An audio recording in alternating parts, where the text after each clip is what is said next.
Natural star Nani నటిస్తున్న pan India movie the Paradise ప్రస్తుతం చిన్న రోడ్ బ్లాక్ లో పడింది అని టాలీవుడ్ వర్గాల్లో చర్చ జరుగుతుంది. ఈ సినిమా నాని కెరీర్ లోనే భారీ సినిమాగా భావిస్తున్నారు. ఫ్యాన్స్ కి తెలిసిన మేరకు ఈ సినిమా 2026 మార్చి 26న థియేటర్లోకి వస్తుందని అనుకుంటున్నారు. అయితే అదే వారంలో రామ్ చరణ్ పెద్ది కూడా వస్తుంది. అయినా ది ప్యారడైజ్ మేకర్స్ తమ డేట్ మార్చలేదని చెప్పుకొచ్చారు. కానీ తాజా సమాచారం ప్రకారం కొన్ని ముఖ్యమైన నటీనటులకు తేదీలు ఖాళీ లేకపోవడం వల్ల షూటింగ్ కు అంతరాయం కలిగిందట.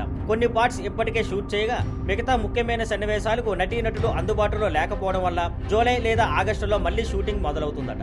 అలా అయితే ఈ సినిమా 2026 సమ్మర్ కు మరో విడుదల తేదీ వెతకాల్సి రావచ్చు. దర్శకుడు శ్రీకాంత్ ఓదెల వేగంగా పనులు పూర్తి చేయాలని ప్లాన్ చేస్తున్నా కొన్ని విషయాలు ప్లాన్ ప్రకారం జరగడం లేదని తెలుస్తోంది. నాని కూడా ప్రస్తుతం ఈ ప్రాజెక్టు పైనే పూర్తి ఫోకస్ పెడుతున్నాడు. వేరే సినిమాలు చేపట్టలేదు. ఈ సినిమాకు సంబంధించి ఓటీటీ డీల్ కూడా ఇంకా ఫిక్స్ కాలేదు. నెట్ఫ్లిక్స్ ఆసక్తిగా ఉందని టాక్ ఉన్నా ఎలాంటి అధికారిక ఒప్పందం తుది రూపం దాల్చలేదు. అలాగే మోహన్ బాబు ఈ సినిమాలో కీలక పాత్రలో నటిస్తున్నారనే టాక్ ఉన్నా ఇప్పటి వరకు అధికారికంగా ఏమీ ప్రకటించలేదు. ఇంకోవైపు బుచ్చుబాబు దర్శకత్వంలో రామ్ చరణ్ పెద్ది సినిమా పూర్తిగా ప్లాన్ తో ముందుకు వెళ్తోంది. Pre production, post production, promotion కోసం ఎక్కువ టైం కేటాయించేందుకు మేకర్స్ సిద్ధమవుతున్నారు.